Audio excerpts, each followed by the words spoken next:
میرے آقا کے حرص پر میرے آقا نے حرص کیا تو اپنے امت کا حرص کیا ہے. اے اللہ میری امت، اے اللہ میری امت، میرے امت پر رحم فرما، میری امت کو بخش دے، میری امت کو سلامتی دے، پرسلات سے گزرا. اس سے زیادہ آقا نے کچھ نہیں مانگا.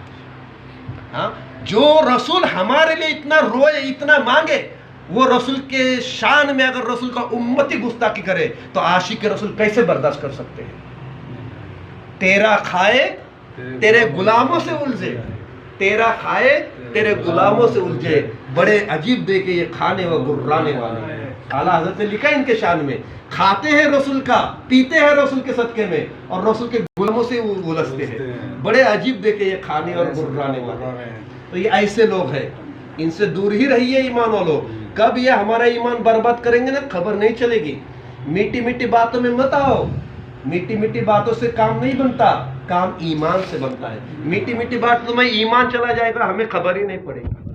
کیوں تو ہم اتنے عالم نہیں ہیں، اتنے مفتی نہیں ہیں کہ ہم ڈپ میں جا کر اس بات کو تحقیق کر سکیں. تو گستاخ رسول کے میٹھی میٹھی باتوں میں مت آئیے. صحابہ کے طریقے کو دیکھیے. میں کہا تھا کہ اللہ کے رسول رو رہے تھے. جبریل امین آئے، یا رسول اللہ کیوں؟ کہتے ہیں میرے امت کی یاد آ رہی ہے. اپنے گناہوں کا بوجھ لے کر پل صراط سے میری امت کیسی گزرے گی؟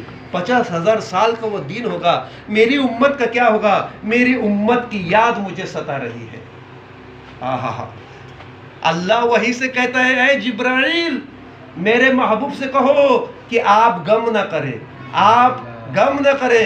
وَلَسَوْفَ رَبُّكَ فَتَرْضَىٰ. اے میرے محبوب ان قریب میں آپ کو اتنا دوں گا کہ آپ راضی ہو جائیں گے.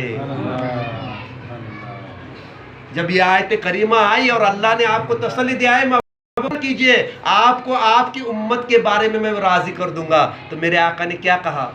جلالین شریف کی حدیث پارٹ نمبر 1 پیج نمبر 182. اللہ کے رسول کیا کہتے ہیں؟ اے میرے اللہ، میرا ایک بھی امتی جہنم میں ہو تب تک میں راضی نہیں ہوں گا. ایک بھی امت میرا جہنم میں ہو تو میں راضی نہیں ہوں گا. میرا ہر امتی جنت میں جائے تبھی میں راضی ہو جاؤں گا. اور وہ امت کون؟ وفادار امت، عاشق امت. گستاخ نہیں، گستاخ نہیں، گستاخ ایمان سے خارج ہو چکا، اس کے بارے میں کوئی فکر کی بات نہیں ہے. یہ عاشق امت، وفادار امت کے لیے.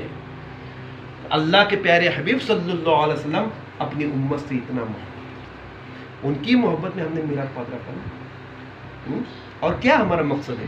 حضرت علامہ جزری رحمت اللہ علیہ کرتے ہیں میلاد شریف رکھنے کا مطلب کیا، مقصد کیا ہے؟ کہ شیطان ذلیل ہو جائے اور ایمان والے خوش ہو جائے. میلاد شریف کا مقصد کیا ہے؟ شیطان ذلیل ہو جائے، رسوا ہو جائے اور ایمان والوں کو خوشی ملے. ہاں، تیری وہ کہاوت یہ ہے نا اشعار، ہزاروں عید قربان تیری چہل پر اے ماہ ربیع الاول.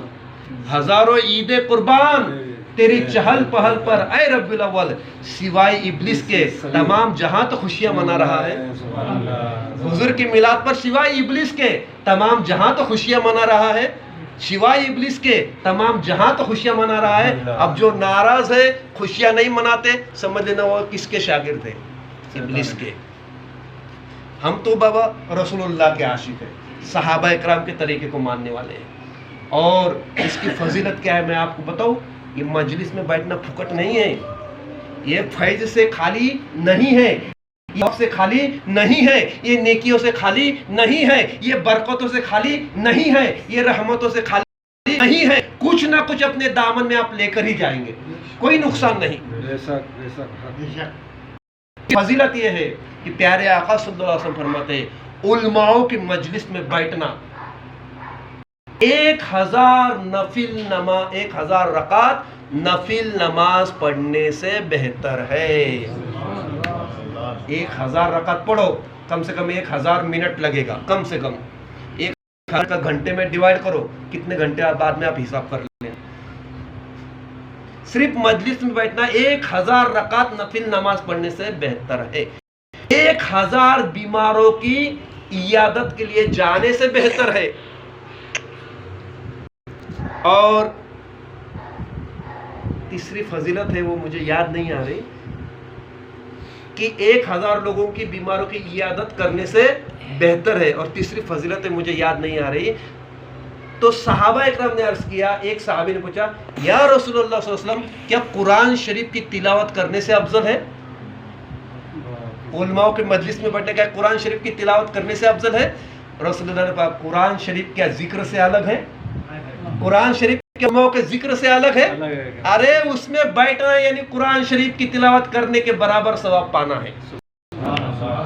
سنن ابن ماجہ کی یہ حدیث ہے. تو پتہ یہ چلا ایمان والو کہ یہ مجلس منایا کرو، سجایا کرو، رسول اللہ کے گیت گایا کرو، میلاد شریف کیا کرو. ارے تم آج ہی سمجھو گے تو بروز قیامت میں جب اس کا فیض دیکھو گے تو اپنے قسمت پر افسوس کرو گے، اے کاش میں رسول اللہ کا میلاد مناتا، ان کا ذکر مناتا تو آج اللہ کی رحمت میں ہوتا. بروز قیامت میں بھی رسول کی شفاعت میں کون رہے گا؟ ارے وہی رہے گا جو رسول اللہ صلی اللہ علیہ وسلم سے محبت کرنے والا تھا. وہی رسول اللہ کے قریب رہے گا جو رسول اللہ سے محبت، ان کی سنتوں پر عمل کرنے والا ہے. وہی رہے گا جو رسول اللہ کے آنکھوں کو ٹھنڈک پہنچا. نمازیں پڑھو ایمان والو، نمازوں میں کوتاہی مت کرو. میرے ہر بیان میں ایک نہ ایک پوائنٹ ضرور آتا ہے نماز کا.